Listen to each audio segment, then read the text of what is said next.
رسول صلی اللہ علیہ وسلم نے اس کی فضیلت کو بیان فرمائی ہے، جسے ہم شب برات کہتے ہیں۔ شب فارسی لفظ ہے جس کے معنی رات کے آتے ہیں، اور برات یہ عربی جملہ ہے، عربی لفظ ہے جس کے معنی چھٹکارے کے آتے ہیں۔ تو شب برات یعنی چھٹکارے کی رات۔ تو شب برات 15ویں شعبان کی 15ویں رات کو آتی ہے۔ اس بنیاد پر کیونکہ جمعہ اگلا آنے سے پہلے ہی یہ رات آ جائے گی، اللہ کے نبی صلی اللہ علیہ وسلم سے جو کچھ فضیلتیں اس رات کے سلسلے میں وارد ہوئی ہیں، آپ کے سامنے وہ باتیں عرض کرنے کی کوشش کی ہے، تاکہ اس رات میں وہی عمل کرے اور جن چیزوں سے بچنے کا حکم دیا گیا ہے ان چیزوں سے بچ کر کے اس رات کو گزاریں، کرنے والے کام کو کریں اور بچنے والے کاموں سے بچیں۔ ہمارے دین میں، ہماری شریعت میں یہی دو چیزیں ہیں، اوامر اور نواہی۔ اوامر کہتے ہیں کہ جن چیزوں کا حکم دیا گیا ہے اسے کریں، اور نواہی کہا جاتا ہے جن چیزوں سے روکا گیا ہے اس سے رک جائیں۔ نماز پڑھنے کا حکم ہے، روزہ رکھنے کا حکم ہے، زکوٰۃ دینے کا حکم ہے، حج کرنے کا حکم ہے، صدقہ و خیرات کرنے کا حکم ہے، تلاوت کرنے کا حکم ہے۔ اسی طرح جھوٹ بولنے سے روکا گیا ہے، چغلی کرنے سے روکا گیا ہے، غیبت کرنے سے روکا گیا ہے، زنا کرنے سے روکا گیا ہے، شراب پینے سے اور نشہ کی تمام چیزوں سے روکا گیا ہے۔ یہ تمام چیزیں رکنے کی۔ تو بعض چیزیں شریعت میں اوامر کی ہوتی ہیں اور بعض چیزیں نواہی کی ہوتی ہے، بعض چیزیں کرنے کی اور بعض چیزیں نہ کرنے کی ہوتی ہیں۔ تو اس کو سمجھ کر کے ہم شب برات کو گزاریں گے، کرنے والے کام کو کریں گے اور نہ کرنے والے کاموں سے رکیں گے تو شب برات کی فضیلت کو حاصل کر سکیں گے۔ یہاں ٹھہر کے وضاحت بھی کی جائے کہ ہمارے مسلمانوں میں بعض ایسے حضرات ہیں جو کم علمی کی بنیاد پر شب برات کو اتنی فضیلت دیتے ہیں، اتنی فضیلت دیتے ہیں کہ اس کو گویا کہ ایک تہوار بنا دیتے ہیں۔ حالانکہ اسلام میں تہوار صرف دو ہیں، ایک عید الفطر اور ایک عید الاضحیٰ۔ اس کے علاوہ اسلامی تہوار کوئی اور نہیں ہے، لیکن ہمارے بعض حضرات ایسے ہیں جو شب برات کو 15ویں شعبان کو اس قدر فضیلت دیتے ہیں کہ اس کو ایک تہوار کی شکل بنا دیتے ہیں، نئے کپڑے پہن رہے ہیں، گھروں کو سجا رہے ہیں اور دیگر طرح طرح کے خرافات اور رسومات کو ادا کرتے ہیں۔ تو یہ غلط ہے۔ اسی طرح ہمارے معاشرے میں بعض حضرات ایسے ہیں جو یہ کہتے ہیں کہ شب برات کی کوئی فضیلت ہے ہی نہیں، کوئی عبادت نہیں، کوئی التزام نہیں، اللہ کے نبی صلی اللہ علیہ وسلم نے اس کی کوئی فضیلت بیان نہیں فرمائی۔ تو بعض حضرات ایسے ہیں جو شب برات کی فضیلت کو سرے سے مانتے ہی نہیں، خارج کر دیتے ہیں، اور بعض حضرات ایسے ہیں جو شب برات کی فضیلت کو اتنا مانتے ہیں، اتنا بناتے ہیں کہ اسے عید اور عید الفطر اور عید الاضحیٰ سے بھی اوپر تک لے کر کے جاتے ہیں۔ ہمارا مذہب اسلام ہمیں ہر چیز میں معتدل رویے اور معتدل راستے کو اختیار کرنے کی تاکید کرتا ہے۔ کسی چیز میں بہت زیادہ اوپر مت جاؤ اور کسی چیز کو گھٹا کر کے اتنا نیچے مت لاؤ کہ اس کی حیثیت ہی باقی نہ رہے۔ جو چیز جتنے درجے میں ثابت ہے اس کو اتنے درجے میں رکھو اور اسی کے مطابق عمل کرو، یہ ہماری شریعت میں ہے۔ وَكَذَلِكَ جَعَلْنَاكُمْ أُمَّةً وَسَطًا، اور اسی طرح ہم نے تمہیں معتدل امت بنایا ہے، اعتدال کے ساتھ زندگی گزارو، اور یہ اعتدال معاملات میں بھی، عبادات میں بھی، اخلاقیات میں بھی، معاشرت میں بھی، زندگی کے تمام شعبہ میں اعتدال کے ساتھ زندگی گزارنا ضروری ہے، یہ اسلام کا حکم ہے۔ تو یہ بات یاد رکھیں کہ شب برات کی فضیلت بہت زیادہ بھی نہیں ہے، لیکن ایسا بھی نہیں ہے کہ شب برات کی فضیلت نہ ہو۔ بہت سارے لوگ بالکل کشمکش میں مبتلا رہتے ہیں، ابھی شب برات خالی کو ہے تو پریشان رہتے ہیں کہ کیا کریں اور کیا نہ کریں۔ کوشش کروں گا اللہ تبارک و تعالیٰ صحیح طریقے پر بات کرنے کی کچھ منٹوں میں توفیق بخشیں، اور آپ حضرات اس نیت سے سنیں کہ انشاءاللہ اس کے مطابق عمل کریں کہ کشمکش ہمارا ختم ہو جائے، تذبذب ختم ہو جائے، ہم کیا کریں اور کیا نہ کریں اس کی تعیین ہو جائے کہ شب برات کی کتنی فضیلت ہے، کہاں تک فضیلت ہے، کیا کرنا ہے کیا نہیں کرنا ہے، اس سلسلے میں ہمارا تذبذب ختم ہو جائے۔ تو پہلی بات یہ ہے کہ کم از کم 10 صحابہ کرام رضوان اللہ علیہم اجمعین سے شب برات کی فضیلت ثابت ہے۔ عالم اسلام کے اس وقت کے سب سے بڑے عالم دین حضرت مولانا مفتی تقی احمد عثمانی دامت برکاتہ العالیہ نے اس وضاحت کے ساتھ لکھا ہے، نہایت تحقیق کے ساتھ یہ بات لکھی ہے کہ کم از کم 10 صحابہ کرام رضوان اللہ علیہم اجمعین سے شب برات کی فضیلت ثابت ہے۔ بعض روایتیں ضعیف ہیں، لیکن علماء محدثین کا اس پر اتفاق ہے کہ اگر کوئی روایت ضعیف ہو لیکن اس کی تائید میں دیگر روایتیں آ جائے تو اس کے ذوق کو کچھ نہ کچھ کم کر دیتے ہیں اور وہ حدیث قابل عمل ہو جاتی ہے۔ تو 10 صحابہ کرام میں حضرت ابو بکر صدیق رضی اللہ تعالیٰ عنہ ہے، حضرت معاذ بن جبل رضی اللہ تعالیٰ عنہ ہے، حضرت ابو ہریرہ رضی اللہ تعالیٰ عنہ ہے، حضرت علی بن ابی طالب رضی اللہ تعالیٰ عنہ ہے، اسی طرح حضرت عائشہ صدیقہ رضی اللہ تعالیٰ عنہ ہے۔ ان تمام سے شب برات یعنی شعبان کی 15ویں رات کی فضیلت ثابت ہے، اور انہوں نے ان کے فضیلت کو اللہ کے نبی صلی اللہ علیہ وسلم سے بیان کیا، گرچہ بعض روایتیں سند کے اعتبار سے ضعیف ہیں۔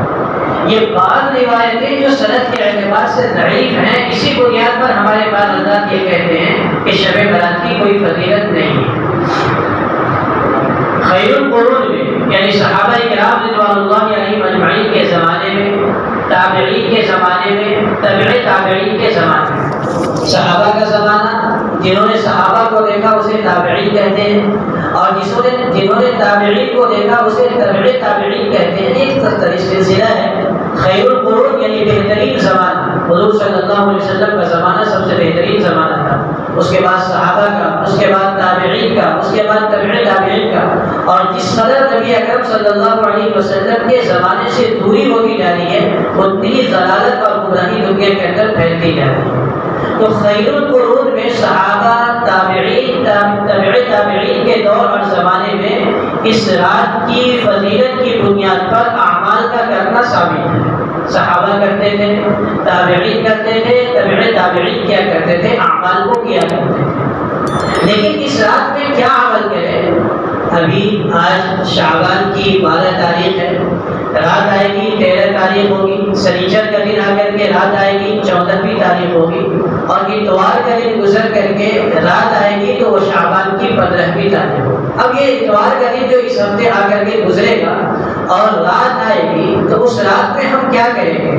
احادیث شریفہ سے کیا باتیں ثابت ہیں، کیا اعمال ثابت ہیں، اس کو سمجھنا ہمیں اس وقت ضروری ہے تاکہ اس دن ہم صحیح طریقے پر عمل کر سکیں۔ تو میں نے گزشتہ جمعہ بہت تفصیل کے ساتھ آپ کے سامنے یہ بات رکھی تھی کہ رجب کا مہینہ شروع ہوتے ہی سب سے پہلا کام آپ صلی اللہ علیہ وسلم جو کیا کرتے تھے وہ برکت کی دعا مانگا کرتے تھے۔ میں نے دعا کہا تھا کہ آپ حضرات یاد کر لیں، اسے مانگیں، اللہم بارک لنا فی رجب و شعبان وبلغنا رمضان، کہ اللہ رجب اور شعبان میں برکت عطا فرما اور ہمیں رمضان تک پہنچا۔ یہ معمول ہونا چاہیے پورے شعبان میں، رجب سے ہی شروع ہو جائے، شعبان میں یہ معمول ہو، اور 15ویں شعبان کی رات میں اور زیادہ کثرت سے برکت کی دعا مانگے، عمر کی ناراضی کی دعا مانگے، پہلا کام ہے۔ دوسرا کام جو ہمیں شعبان میں کرنا ہے، خاص طور پر شب برات میں یعنی شعبان کی 15ویں رات میں کرنی ہے، وہ یہ ہے کہ عبادتوں کو انجام دیں۔ حضرت علی بن ابی طالب رضی اللہ تعالی عنہ فرماتے ہیں، عن علی بن ابی طالب رضی اللہ تعالی عنہ قال قال رسول اللہ صلی اللہ علیہ وسلم اذا كان ليلة النصف من شعبان، حضرت علی فرماتے ہیں کہ آپ صلی اللہ علیہ وسلم نے فرمایا کہ جب شعبان کی 15ویں رات ہو، فقوموا ليلها وصوموا نهارها، تو رات میں قیام کرو اور دن میں روزہ رکھو۔ شعبان کی 15ویں رات ہو، اذا كان ليلة من نصف شعبان فقوموا ليلها وصوموا نهارها، جب شعبان کی 15ویں رات ہو تو رات میں عبادت کرو اور دن جب اگلا دن آ جائے تو دن میں روزہ رکھو۔ فرمایا کہ اللہ کے نبی صلی اللہ علیہ وسلم نے یہ فرمایا۔ پھر آگے فرمایا حضرت علی فرماتے ہیں کہ اللہ کے نبی صلی اللہ علیہ وسلم نے فرمایا فَإِنَّ اللَّهَ يَنزِلُ فِيهَا من غروب الشمس الى سماء الدنیا، کہ اللہ تبارک و تعالیٰ اپنی شان کے مطابق آسمانی دنیا پر یعنی سب سے پہلے آسمان پر تشریف لاتے ہیں اور منادی آواز لگاتا ہے الا بمستغفر فما غفر له، کوئی ہے مغفرت کا طلب کرنے والا کہ میں اس کی مغفرت کروں، الا بمسترزق فارزقہ، ہے کوئی رزق کا طلبگار کہ میں اسے رزق عطا کروں، الا مبتلا، ہے کوئی بیمار پریشان حال فوعافی کہ میں اسے عافیت بخشوں، الا کذا، ہے کوئی اس طرح کا، ہے کوئی اس طرح کا کہ میں اس کی حاجت روائی کروں، حتی تطلع الفجر، یہاں تک کہ سورج نکل پڑتا ہے، فجر کا وقت ہو جاتا ہے۔ تو مغرب کے وقت سے لے کر کے 15ویں شعبان کی مغرب سے لے کر کے صبح صادق تک فجر کے اذان کے وقت سے پہلے تک اللہ کے منادی آواز لگاتے رہتے ہیں کہ ہے کوئی رزق کا طلبگار کہ میں اسے رزق دوں، ہے کوئی مغفرت کا طلبگار کہ میں اس کی مغفرت کر دوں، اور ہے کوئی اپنی پریشانیوں کو ختم کرنے کی مانگ کرنے والا کہ میں اس کی پریشانی کو ختم کروں۔ اس حدیث میں دو باتیں آئی، ایک بات تو یہ آئی کہ دن میں رات میں عبادت کرو اور دن میں روزہ رکھو۔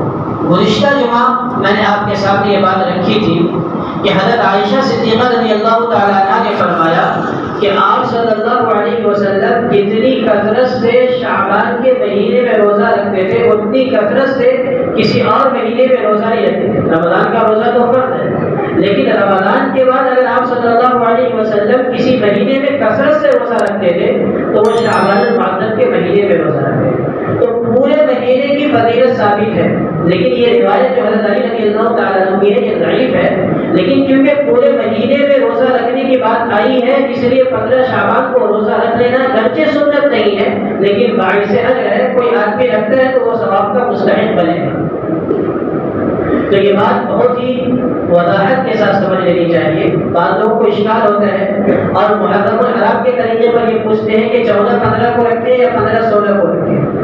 محرم الحرام میں 2 روزے ہیں جو ہم رکھتے ہیں، 10 اور 11 کو، 10 محرم اور 11 محرم کو، یا 9 محرم اور 10 محرم۔ اصل میں 10 محرم کو رکھنا ہوتا ہے، لیکن 10 کے ساتھ یہودیوں کی مشابہت سے بچنے کے لیے یا تو 9 کو رکھ لیں یا 10 کے ساتھ 11 کو ملا لیں، 2 روزہ رکھنے کا حکم۔ شعبان میں ایسا کوئی حکم نہیں ہے کہ 14 اور 15 کو رکھو یا 15 اور 16 کو رکھو، صرف شعبان کے مہینے میں یہ حکم ہے کہ شعبان کے مہینے میں کثرت سے آپ صلی اللہ علیہ وسلم روزہ رکھتے تھے اور آخری 2 دنوں میں روزہ رکھنے سے منع فرماتے تھے۔ 28 اور 29 کو روزہ مت رکھو تاکہ نشاط حاصل ہو جائے، اور اس وجہ سے بھی کہ اگر 28 اور 29 کو بھی روزہ رکھو گے اور 29 کی چاند 29 کو تم نے چاند دیکھ لیا تو رمضان شروع ہو جائے گا، تو رمضان کے ساتھ شعبان کا روزہ مل جائے گا، اس لیے 29 اور 30 کو روزہ مت رکھو، باقی 1 شعبان سے لے کر کے 27 شعبان تک جتنی توفیق اللہ تبارک و تعالیٰ دے دے اتنے روزے رکھ سکتے ہو۔ اسی کے ساتھ ساتھ 15 شعبان کو بھی رکھو۔ اس کی فضیلت اس بنیاد پر بھی ہے کہ اللہ کے نبی صلی اللہ علیہ وسلم نے ہر مہینے میں 3 دن روزہ رکھنے کا حکم فرمایا، یعنی یہ اللہ کے نبی صلی اللہ علیہ وسلم کی سنت ہے، فرض نہیں ہے، واجب نہیں ہے۔ آپ صلی اللہ علیہ وسلم کی عادت شریفہ تھی کہ 13، 14، 15 ہر مہینے کی چاند کی 13، 14، 15 تاریخ کو روزہ رکھتے تھے، جس کو ایام بیچ کے روزے کہتے ہیں، اور فرمایا کہ کیونکہ ہر نیکی کا عمل 10 گنا کر کے اللہ تبارک و تعالیٰ عطا فرماتے ہیں، تو کوئی ہر مہینے میں 3 دن صرف روزہ رکھے، 13 کو، 14 کو، 15 کو، تو ایک روزے کا ثواب 10 گنا کیا گیا، تو 3 روزوں کا ثواب 30 دن کے برابر ہو گیا۔ گویا کہ ہر مہینے میں آدمی اگر 13، 14، 15 کو روزہ رکھتا ہے تو گویا عمر پر اس نے روزہ رکھ لیا ثواب کے اعتبار سے، فضیلت حاصل کر۔ تو اس بنیاد پر اس کو بہت ہی سنجیدگی سے ہم سمجھے۔ بہت سارے لوگ بہت ضروری سمجھتے ہیں کہ 15 شعبان کو روزہ رکھنا ہے تو رکھنا ہے، اگر کسی نے نہیں رکھا تو اس کے خلاف باتیں کرتے ہیں کہ یہ 15 شعبان کا روزہ نہیں رکھتا۔ بالکل ضروری نہیں ہے، یہاں تک کہ علماء نے لکھا ہے کہ نفل سنت بھی نہیں ہے، بس ثواب کا کام ہے۔ جس طرح عام دنوں میں روزہ رکھنے سے فضیلت حاصل ہوتی ہے، ثواب ملتا ہے، اسی طرح 15 شعبان کو بھی روزہ رکھ لے تو اللہ تبارک و تعالیٰ ثواب عطا فرمائیں گے۔ لیکن اگر کوئی نہیں رکھتا ہے تو اس کے اوپر کوئی تعین و تشریح نہیں کی جائے گی۔ ایک مسئلے کو اس طرح سمجھ لیں۔ تو 2 باتیں میں عرض کر رہا ہوں کہ شعبان کے پورے مہینے میں 1 تاریخ سے لے کر کے 27 تاریخ تک جتنے روزہ رکھ سکتے ہیں رکھ لیں. 15 شعبان کو بھی اللہ توفیق دے دے تو پیر کا دن آنے والا ہے، اس دن بھی ہم روزہ رکھیں گے. دوسری بات جو اللہ کے نبی صلی اللہ علیہ وسلم نے اس حدیث میں بیان فرمائی وہ یہ کہ اللہ تبارک و تعالیٰ اپنی شان کے مطابق آسمانی دنیا پر تشریف لاتے ہیں اور منادی آواز لگاتا ہے الا من مسترزق فارزق الا من مستغفر فاغفر له. ہے کوئی مغفرت کا طلبگار کہ میں اس کی مغفرت کروں. مغفرت اگر کسی انسان کو دنیا کے اندر مغفرت مل جائے تو اب اس سے بڑھ کر کے کوئی بات نہیں ہو سکتی. ہم سب مغفرت کے طلبگار ہیں، روزانہ دعا مانگتے ہیں، 5 وقت نماز کے بعد، نماز سے پہلے، چلتے پھرتے ہمیں تعلیم دی گئی ہے کہ اللہ سے مغفرت مانگے. مغفرت کے معنی یہ چھپا لینا. اللہ تبارک و تعالیٰ ہمارے گناہوں پر پردہ ڈال دے، اللہ تبارک و تعالیٰ ہمارے گناہوں کو چھپا لے. تو ہم اس رات میں مغفرت طلب کریں. اللہ کا منادی پکارتا ہے کہ ہے کوئی مغفرت کا طلب کرنے والا کہ میں اس کی مغفرت کروں. دوسرا کام، دوسری دعا جو اللہ کی طرف سے آواز لگائی جاتی ہے کہ ہے کوئی رزق کا طلبگار کہ میں اسے رزق ادا کروں. رزق، روزی دنیاوی زندگی گزارنے کے لیے لازم اور ضروری ہے. دنیاوی زندگی میں رہتے ہوئے کوئی آدمی یہ چاہے کہ بغیر رزق کے میں اپنی زندگی گزار لوں گا تو یہ ممکن نہیں ہے. اللہ کے نبی صلی اللہ علیہ وسلم نے بھی روزی کو طلب کیا ہے، صحابہ کو اس کی تعلیم دی ہے، صحابہ نے کیا ہے، مسلمانوں کو بھی اس کی تعلیم. بلکہ رزق کی تنگی کی وجہ سے بسا اوقات انسان ایمان سے خارج ہو جاتا ہے، کفر تک پہنچ جاتا ہے. اللہ کے نبی صلی اللہ علیہ وسلم کا فرمان ہے کان الفقر ان یکون کفرا. بسا اوقات فقر و تنگدستی اور رزق کی تنگی کی وجہ سے انسان کفر تک پہنچ جاتا ہے، ایمان کا سودا کر لیتا ہے. تو دوسری چیز جو مانگنے کو کہا گیا ہے وہ رزق کو مانگنے کو کہا گیا کہ الا من مسترزق فارزق. ہے کوئی رزق طلب کرنے والا کہ میں اس کو رزق ادا کروں. تیسری چیز جو اس رات میں مانگنے کے لیے کہی گئی ہے وہ یہ ہے الا مبتلا فعافی. ہے کوئی پریشان کہ اس کو عافیت بخش. عافیت کے لیے ہر آدمی پریشان اور کوشاں ہے. کسی کو کاروبار کے اعتبار سے پریشانی ہے، کوئی بال بچوں کے اعتبار سے پریشان ہے، کوئی بیماری کے اعتبار سے پریشان ہے، کوئی ہر آدمی الگ الگ اعتبار سے پریشان ہے. فرمایا کہ جسے عافیت مل گئی اس کی زندگی خوشگوار ہو جاتی ہے اور وہ اللہ تبارک و تعالیٰ جسے عافیت کی زندگی نصیب فرما دیتے ہیں وہ اچھی زندگی گزارتا ہے. تو تینوں ایسی چیز ہے جو ہم سب کی بنیادی ضرورت ہے. عافیت بھی ہماری بنیادی ضرورت ہے، رزق بھی ہماری بنیادی ضرورت ہے اور مغفرت بھی ہماری بنیادی ضرورت ہے. اللہ کے نبی صلی اللہ علیہ وسلم فرماتے ہیں، حضرت علی بن ابی طالب رضی اللہ تعالیٰ عنہ کی روایت ہے کہ اللہ کے نبی صلی اللہ علیہ وسلم نے فرمایا کہ شب برات میں اللہ تبارک و تعالیٰ اپنے منادی سے آواز لگواتے ہیں اور مغرب کے بعد سے لے کر کے فجر تک یہ آواز برابر لگائی جاتی ہے. لہذا اس رات میں ہم ان چیزوں کی دعا کریں. ایک عمل یہ ثابت ہوا. دوسری چیز، ایک دوسری روایت ہے حضرت عائشہ صدیقہ رضی اللہ تعالیٰ عنہ کی روایت ہے. حضرت عائشہ رضی اللہ تعالیٰ عنہ فرماتی ہیں کہ آپ صلی اللہ علیہ وسلم نے فرمایا اتدرین ما فی هذه الليلہ یعنی لیلۃ النصف من شعبان. کہ عائشہ کیا تم جانتی ہو کہ اس رات میں کیا ہوتا ہے، یعنی شعبان کے 15ویں شب میں کیا ہوتا ہے تمہیں معلوم ہے؟ حضرت عائشہ فرماتی ہے قلت یا رسول اللہ ما فی هذه الليلہ، اس رات میں کیا ہوتا ہے آپ مجھے بتائیے، مجھے تو پتہ نہیں ہے. تو اللہ کے نبی صلی اللہ علیہ وسلم نے 4 باتیں ارشاد فرمایا کہ اللہ تبارک و تعالیٰ پہلی چیز میں یہ ہے فیہا ان یکتب کل مولود من بنی آدم فی هذه السنہ. آج شعبان کی 15ویں تاریخ سے لے کر کے اگلے سال کی 15ویں تاریخ تک کتنے بچے اس دنیا کے اندر پیدا ہوں گے وہ لکھ لیا جاتا ہے. وَفِيهَا يُكْتَبَ كُلُّ هَٰذِهِ مِن بَنِي آدَمَ فِي هَٰذِهِ السَّنَةِ. کتنے لوگ اس دنیا سے جائیں گے، مریں گے، جن کا انتقال ہوگا وہ شعبان کی 15ویں تاریخ کو لکھ لیا جاتا ہے. اور فرمایا تیسری بات وَفِيهَا تُرْفَعُ أَعْمَالُهُمْ. اور شعبان کی 15ویں رات کو اللہ تبارک و تعالیٰ کے طرف اعمال تمہارے اٹھائے جاتے ہیں. وَفِيهَا تُنزَلُ أَرْزَاقُهُمْ. اور تمہارے رزق کو اللہ تبارک و تعالیٰ آسمان سے اتار دیتے ہیں.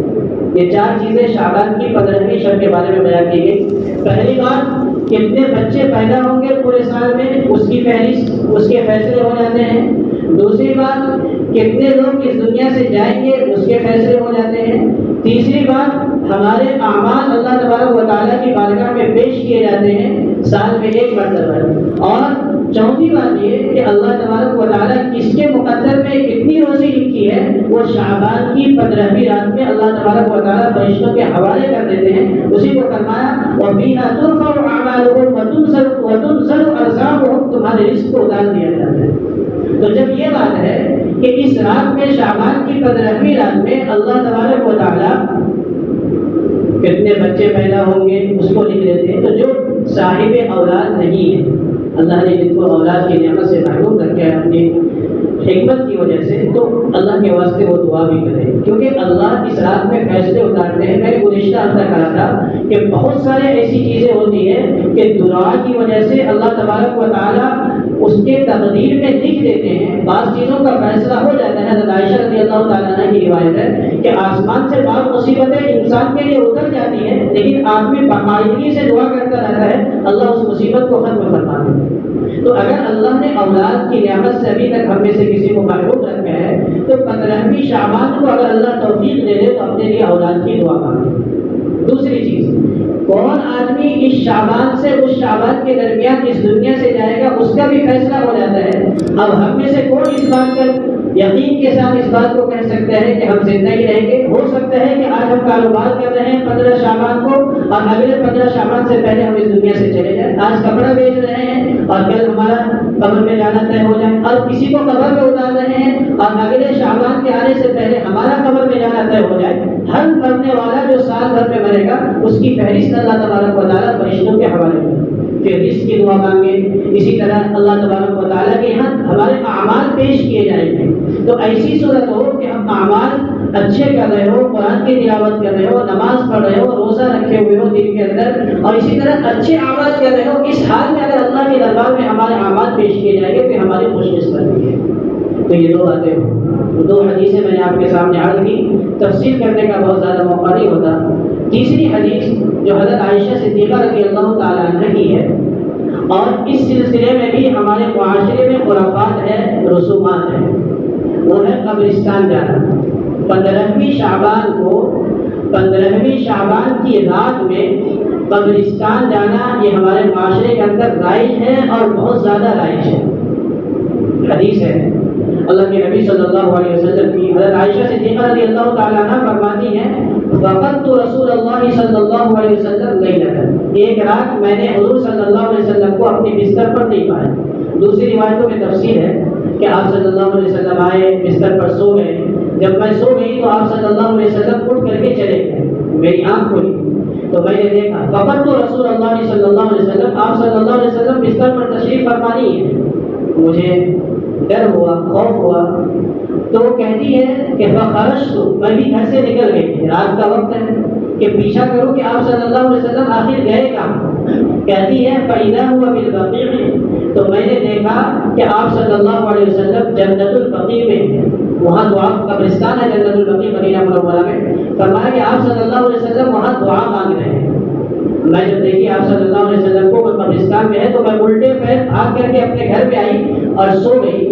اور آپ صلی اللہ علیہ وسلم بھی واپس آئے تو آپ نے محسوس کیا کہ سانس پھولنے کو محسوس کیا. تو آپ صلی اللہ علیہ وسلم نے کہا کہ عائشہ اکنتی تخافین ان یعیف اللہ ورسول علیک ورسولہ, کیا تمہیں اس بات کا خوف ہوا, ڈر ہوا کہ اللہ اور اس کے رسول صلی اللہ علیہ وسلم تم پر ظلم کریں گے؟ تو حضرت عائشہ نے اپنے دل کی بات کہی کہ اللہ کے رسول صلی اللہ علیہ وسلم انی ظننت انک قد اتیت بعد نسائک, اللہ کے نبی صلی اللہ علیہ وسلم مجھے اس بات کا اندیشہ ہوا کہ آپ کسی دوسری بیوی کے پاس تو نہیں چلے گئے. سوگنوں میں اس طرح کی باتیں ہوتی ہیں. حضرت عائشہ رضی اللہ تعالیٰ عنہ بھی بیوی ہے, دیگر بیویاں ہیں. اب بیوی کو اس بات کا خوف ہو کہ اگر شوہر رات کے اندر اپنے گھر سے کہیں گیا تو کہیں دوسری سوگن کے پاس تو نہیں گیا, دوسری بیوی کے پاس تو نہیں چلے گئے. تو کہتے ہیں کہ اللہ کے نبی صلی اللہ علیہ وسلم انی ظننت قد اتیت بعد نسائک, مجھے اس بات کا اندیشہ ہوا کہ کہیں آپ دوسری بیوی کے پاس تو تشریف نہیں لے گئے. تو اللہ کے نبی صلی اللہ علیہ وسلم نے فرمایا کہ عائشہ یہ رات ان اللہ عز وجل ينزل فيها الى غروب الى طلوع الشمس, کہ اللہ تبارک و تعالی اس رات میں آسمانی دنیا پر سورج کے نکلنے وقت تک تشریف فرما ہوتے ہیں. اور پھر فرمایا کہ اللہ تبارک و تعالی اس رات میں فیغفر اکثر عدد من غنم بنی بکر, کہ بنی کلب، کہ اللہ تبارک و تعالیٰ اس رات میں بنو کلب کے بکریوں کے بال سے زیادہ لوگوں کی مغفرت فرماتے ہیں۔ اس لیے میں قبرستان گیا تھا اور قبرستان میں مرحومین کے لیے دعا کر رہا تھا اللہ تبارک و تعالیٰ کی۔ اس رات کی ایک فضیلت یہ بھی بیان کی گئی حضرت عائشہ صدیقہ رضی اللہ تعالیٰ عنہ کی وجہ سے کہ اس رات میں کافی لوگوں کی بخشش اور مغفرت ہوتی ہے۔ بنو کلب عرب کا قبیلہ تھا، کہتے ہیں کہ بڑا قبیلہ تھا اور کوئی آدمی ایسا نہیں تھا جس کے پاس 500 سے کم بکریاں ہوں۔ کسی کے پاس 500 بکریاں ہیں، کسی کے پاس 1000 ہے، کسی کے پاس 5000 اور 10,000 تک بکریاں یا اس سے زیادہ بھی بکریاں ہوتی تھی۔ اب اتنی ساری بکریاں ہوں، کہتے ہیں کہ اس قبیلے کی بکریاں جب کسی علاقے میں چرنے کے لیے جاتی تھی تو وادیاں بھر جایا کرتی تھی بکریوں سے۔ اتنی بکریاں ہو، اب ان بکریوں کی بال کتنی ہوگی؟ فرمایا اتنے لوگوں کے اللہ تبارک و تعالیٰ اس رات میں بخشش فرماتے ہیں، مغفرت فرماتے ہیں۔ بہرحال میں نے عرض کیا شروع میں کہ اس رات کی فضیلت اتنی زیادہ بھی نہیں ہے کہ اس کو تہوار منا دیا جائے، اور ایسا بھی نہیں ہے کہ اس رات کی بالکل فضیلت نہیں ہے۔ اس رات میں یہ چند اعمال ہے، عبادت کریں، تلاوت کریں، نفلی نماز جتنا ادا کر سکتے ہیں اتنا ادا کریں۔ لیکن یہ بات بھی یاد رکھیں کہ نفلی نماز تنہا ادا کرنی ہے۔ ہم لوگ کیا کرتے ہیں؟ جماعت کے ساتھ نماز پڑھنا شروع کرتے ہیں۔ اسی طرح عورتیں بھی جماعت کرتی ہیں، بلکہ بعض جگہ تعداد متعین کیے جاتے ہیں کہ اتنی رکعت پڑھنی ہے اور فلاں رکعت میں اتنی سورہ اخلاص کو 10 مرتبہ پڑھنی ہے، سورہ کافرون کو 10 مرتبہ پڑھنی ہے، سورہ فلق کو 10 مرتبہ پڑھنی ہے۔ اس طرح کی ہم نے اپنی طرف سے گھڑ لیا ہے کہ تمام چیزوں کی کوئی بنیاد اب نہیں ہے، کوئی حیثیت نہیں ہے۔ جو توفیق اللہ تبارک و تعالیٰ دے رہے اتنی عبادت کر لے، اجتماعیت کے ساتھ عمل نہیں کرنا ہے، بلکہ نفل کے بارے میں جو یہ بات آتی ہے کہ نفل نماز گھروں میں ادا کی جائے، چاہے شب برات ہو یا شب قدر ہو۔ ہاں گھروں میں گنجائش نہیں ہوتی، شہروں میں یا کوئی پریشانی ہوتی ہے، گھر میں دل نہیں لگے گا، بعض لوگ کام کرنے والے ہیں، ہم جاگ سکتے ہیں تو مسجدوں میں آ کر کے تنہا عبادت کر لے۔ لیکن ایک اجتماعی شکل بنانا، اس کے لیے اعلان کرنا، لاؤڈ اسپیکر پر ان تمام چیزوں کو کرنا، مسجدوں کو سجانا، علماء نے لکھا ہے کہ مساجد کا سجانا شب برات میں یا شب قدر میں اور اس کو چراغاں کرنا یہ بدعت ہے۔ جو لوگ چندہ دیتے ہیں مسجد میں، اگر متولیان کی طرف سے مسجد کو سجایا جاتا ہے تو متولیان کی پکڑ ہوگی اللہ تبارک و تعالیٰ کے یہاں کہ جو لوگ چندہ دیتے ہیں مسجد میں وہ مسجدوں میں فضول خرچی کرنے کے لیے نہیں دیتے، چراغاں کیا جاتا ہے، راستوں کو سجایا جاتا ہے، گھروں کو سجایا جاتا ہے۔ یہ تمام چیزیں شب برات کی رات میں نہیں کرنے کی۔ میں نے شروع میں کی کہ ہمارے شریعت میں دو باتیں کرنے کی اور نہ کرنے کی۔ جو کرنی ہے وہ بات میں نے آپ کے سامنے عرض کی، جو نہیں کرنی ہے میں 1-2 منٹ میں وہ بات بھی عرض کر دوں۔ ایک کام ہم لوگ یہ کرتے ہیں کہ قبرستان بھی اجتماعی طور پر جاتے ہیں، وقت نہیں ہے، میں آپ کے سامنے تفصیل عرض کرتا ہوں۔ بہرحال اتنی بات یاد رکھیں کہ اللہ کے نبی صلی اللہ علیہ وسلم پوری زندگی میں ایک مرتبہ قبرستان آپ صلی اللہ علیہ وسلم کا جانا ثابت ہے، جیسا کہ میں نے ابھی حدیث آپ کے سامنے پیش کیا، حضرت عائشہ رضی اللہ عنہ، اور اس طرح گئے ہیں کہ چھپ کر کے گئے ہیں۔ حضرت عائشہ رضی اللہ عنہ کو بھی خبر نہیں لگی ہے، اور عشاء کی نماز میں بھی آپ نے اعلان نہیں کیا ہے کہ آج شب برات ہے، قبرستان چلو، جا کر کے مردوں کے لیے اشارے ثواب کریں گے۔ آپ تنہا گئے ہیں، نہ حضرت ابو بکر صدیق کو بتایا ہے، نہ حضرت عمر فاروق کو، کسی سے ابھی کوئی اطلاع تک نہیں ہوئی ہے، بلکہ علماء نے لکھا ہے کہ اگر حضرت عائشہ صدیقہ رضی اللہ تعالیٰ عنہ جاگتی نہیں تو کسی کو خبر بھی نہیں ہوتی۔ بہرحال قبرستان جائے، زندگی میں جب موقع ملے ایک آدھ بار چلے جائیں، لیکن اجتماعیت کے ساتھ جانا یہ شریعت میں نہیں ہے۔ اب تو ایسا ہو گیا ہے کہ میں نے کہا کہ تہوار بنا دیا ہے شب برات کو، حلوے بن رہے ہیں، پراٹھے بن رہے ہیں، غبارے بیچے جا رہے ہیں، مرد بھی جا رہے ہیں، عورتیں بھی جا رہی ہیں، کپڑے پہنے جا رہے ہیں، نیا کپڑا پہنا جا رہا ہے، یہ تمام چیزیں ہو رہی ہے، خرافات ہے، یہ بدعات ہے، یہ رسومات ہے۔ اس سے اپنے آپ کو بچانا ہے، اپنے معاشرے کو بچانا ہے۔ اسی طرح ایک کام ہوتا ہے وہ ہے حلوہ بنانا، بہت مشہور ہے کہ شب برات اور حلوہ نہ ہو ایسا نہیں ہو سکتا۔ فرائض ترک کر دیں گے، واجبات کو ترک کر دیں گے، لیکن حلوہ بنانا نہیں چھوڑیں گے۔ آپ کسی آدمی سے پوچھ لیجئے کہ شب برات میں آپ نے حلوہ بنایا تو کہیں گے کیوں نہیں بنایا؟ بنایا۔ اچھا آپ نے فجر کی نماز ادا کی؟ نہیں، سو گیا تھا۔ عشاء کی نماز ادا کی؟ نہیں، حلوہ کے لیے مسالہ لانے گیا تھا، نماز چھوٹ گئی۔ تو نہ عشاء کی نماز جماعت سے ہو رہی ہے، نہ فجر کی نماز جماعت سے ہو رہی ہے، لیکن حلوہ ضرور بنایا جاتا ہے۔ تو یہ حلوہ بنانا شریعت میں تو کھانے پینے کے لیے کوئی وقت متعین ہی نہیں ہے۔ آپ آج بنا لیجئے، آپ کل بنا لیجئے گا، آپ کبھی اور بنا لیجئے، رمضان میں بنا لیجئے، شوال میں بنا لیجئے، کبھی بھی بنا لیجئے، جب آپ کے پاس فراغی ہو، جب دل کرے کھانے کا بنا لیجئے۔ لیکن ایک رات متعین کرنا اور اسی رات میں حلوہ بنانا، خود کھانا اور اور دوسروں کو بھی کھلانا، مولویوں کو بلانا، حافظوں کو بلانا، فاتحہ کروانا، یہ تمام چیزیں شریعت میں نہیں ہے، یہ خرافات ہے، رسم ہے۔ آخری بات ایک یہ ہے کہ ہم نے یہ بھی عقیدہ کر لیا ہے کہ شب برات میں روحیں اپنے گھروں پر آتی ہیں۔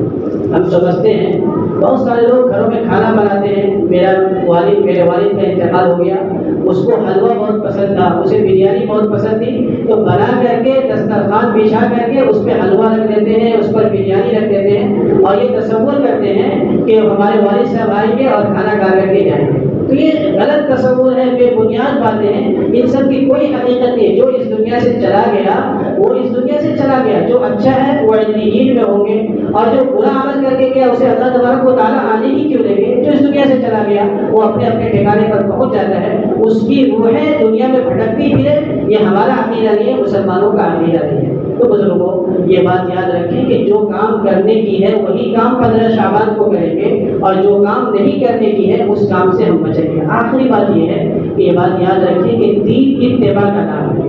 اتباع کس کی کریں گے؟ آپ صلی اللہ تبارک و تعالیٰ کے حکم کا، اور نبی صلی اللہ علیہ وسلم کے فرامین کا، آپ صلی اللہ علیہ وسلم کے طریقے کا۔ اگر دین میں یہ بات ہو کہ نماز وقت نکلنے کے بعد پڑھو تو یہی دین ہے، اور اگر دین میں یہ آ جائے کہ نماز وقت سے پہلے پڑھو تو یہی دین ہے۔ مثال میں بات کروں کہ وقت پر نماز پڑھنا ضروری ہے، وقت نکلنے کے بعد نماز پڑھیں گے قضا ہو جائے، لیکن حاجی جو لوگ حج کرتے ہیں ان سے آپ دریافت کیجیے کہ عرفات کے میدان میں یوم عرفہ کے دن آدمی کے لیے ضروری ہے کہ عصر کے وقت شروع ہونے سے پہلے ہی ظہر اور عصر دونوں نماز پڑھ لیں، اس کو جمع تقدیم کہتے ہیں۔ اب مغرب کا وقت ہو رہا ہے تو حکم ہوتا ہے کہ مغرب کی نماز ادا مت کرو، آج چلو اب مزدلفہ جانا ہے، مزدلفہ میں جا کر کے مغرب اور عشاء ایک ساتھ ادا کرو، مغرب کا وقت نکل جائے گا، عشاء کے وقت میں مغرب اور عشاء دونوں ادا کرو، اس کو جمع تاخیر کہتے ہیں۔ تو جب اللہ کا حکم ہو کہ نماز کو وقت سے پہلے پڑھو تو نماز کو وقت سے پہلے پڑھنا دین ہے، اور جب اللہ کا حکم ہو کہ نماز کو وقت کے بعد پڑھو تو اس وقت نماز کو وقت کے بعد ہی پڑھنا دین ہے۔ بلکہ اور آگے بڑھ کر کے بیان کر دو، بات یاد آئی، اکڑ کر چلنا منع کیا گیا، وَلَا تَمْشِ فِي الْأَرْضِ مَرْحًا، زمین پر اکڑ کر مت چلو۔